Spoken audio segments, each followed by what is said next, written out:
guys, welcome to Data Speak. So our topic today is how to design heat map in Power BI desktop. So we can achieve this in three ways actually. So we can achieve it using the help of metrics or using the help of table. So but today I'm going to show you on how to use metrics in order to design this heat map you're seeing on the screen right now. So before we move on to it, I'll first of all explain what is heat map all about. What is heat map? Because it's good for you to know each visual. And when you get to know each visual, you get to know the kind of data you can use to represent it. So without going further, please, if today happens to be your first time in this channel, please subscribe. So now what is heat map? A heat map is a data visualization technique that uses color intensity to represent the magnitude of values in a matrix or table-like format. It helps users quickly identify patterns, trends, outliers, or areas of interest in large data set. So I want you to just have this in mind. Whenever you are dealing with large data set and you want to identify patterns easily, trends easily, and outliers or areas of interest, heatmap is one of the visuals you can use to do that. Now, heatmap is typically created using what? Matrix visual, table visual, or a custom visual. So when to use a heat map in Power BI? One of it is compare categories and spot trends. When you want to compare categories and spot trends, now you can use heat map. Two, if you want to highlight anomalies or outliers, heat map is one of the visual you can use also. Monitors KPIs over time, can use heat map. Then simplified large data set, because heat map, what you do, it comprises the large data set, so you can see it as a whole. So as we all know what heat map is and when to use it, so let's dive in. So we're going to design this same heat map. So I'm just going to show you on how I design it. So I'm just going to go to a new page. So I'll click on metrics. I'll click on metrics. So I'll be working with product. I'll bring product to the row. No, sorry, product to column. Then I'll bring the date, month date on the row. Then I already created a measure called total sale. I'll bring it to the values. So this measure, let me just show you what the measure contains. So the measure is total sales, which is simple sum of financial sales. So this is the metrics we've created. This is the metrics we've created. So what will happen is that now I don't need the totals. I don't need the totals. I'm going to take it off. So let me just format the metrics. So I'm going to take this total, the subtotal, the column subtotal, the row subtotal. Then now we have our metrics. So I'm going to align the column header to center.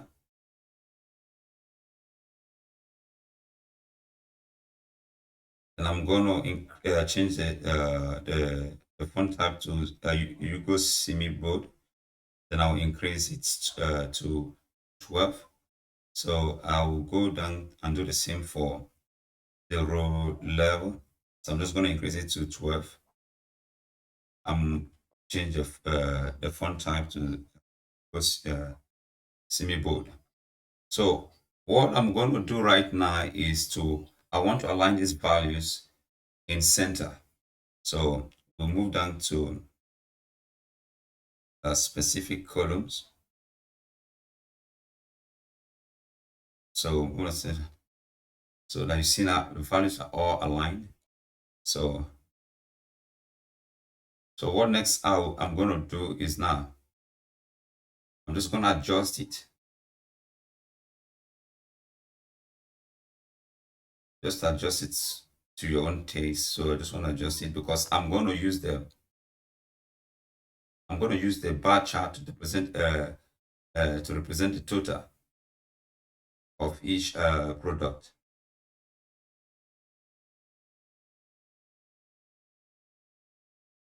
Okay. So now this is our metrics. Now let's go on to create our heat map. So you scroll down. When you scroll down, you see where it says sales element. Click on the sales element. You make sure that the measure you want to use is the one being highlighted. So our measure here is total sale. So what I'll simply do, I'm just going to click on the background color. You see it highlights immediately. Then I don't want to see the number. So what I'll simply do, I'll go to the font color and I'll click it. You see now the font color and the background color are the same thing. Now we have our heat map or heat map. So now we can filter this heat map. For example, we can filter it by year.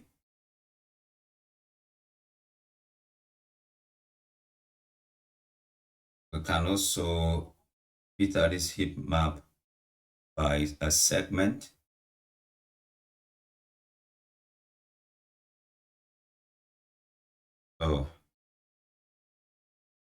So for example, if I want to check a channel partner, I'll click you see. Automatically, we can just see now that in terms of in January, we notice that we have a high sales value that has to do with VTT. So when enterprise, so you can be able to go to spot print where actually you have higher sales within the month period. So now, another thing I want to show you that, before, as we start, I took away the total.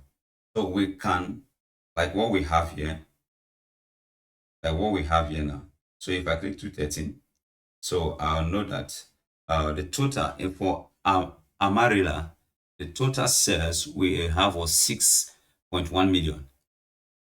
For Montana, the total sales we have was 5.4 million. So let us do the same thing, create the same thing here. So what I'll simply do is I'm going to bring a cluster column chart. So I'll be doing the product by the total sale. So I'm going to format this. I'm going to take, I don't need the labels.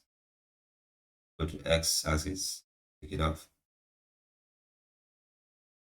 I don't need the title either. So I'll go to Y. I remove the values and the title also. Slow. Okay. I'm going to take out the title. So what I will do now, I'm going to position this. I'm going to position, make sure it aligns with our heat map. So I'm going to remove the title. So the next thing I will do is to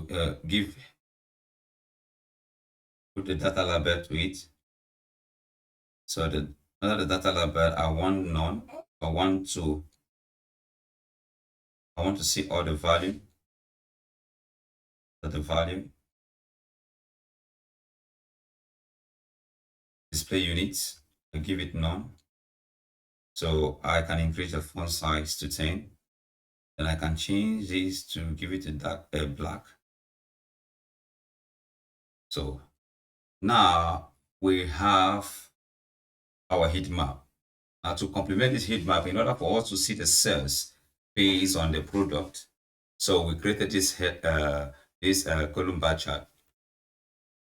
This column bar chart. So see what will happen now. Once I click on once I filter by channel, you see it also filter both the column bar. So now we can now know that okay, for our Amarilla, the total sales we realize based on channels pattern is 554,515.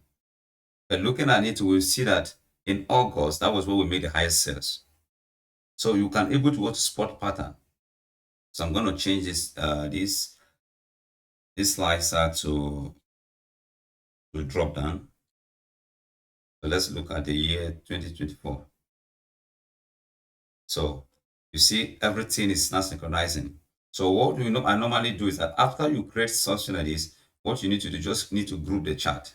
Group both of them. Highlight, go to the chart, right click, then go on group, then you group it. So now we have our heat map. So our heat map now. So we can now slice it based on the segment and government. So you see one side, when you slice it, you can be able to just spot pattern immediately.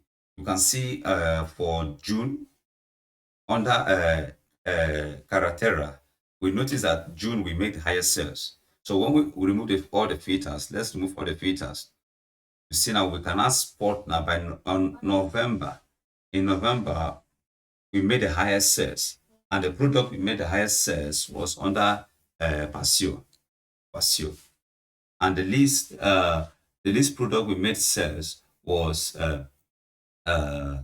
VTT, which falls under July. So we can able to also spot pattern and outliers as well. So, like I said, the video today was how to what to design a heat map, and this is what we've achieved. So, guys, thank you very much. Thank you for your time. And if today happens to be the first time in this channel, please don't forget to subscribe. And if you have any question regarding charts or any question regarding Power BI, please drop it in the comment section. Thank you.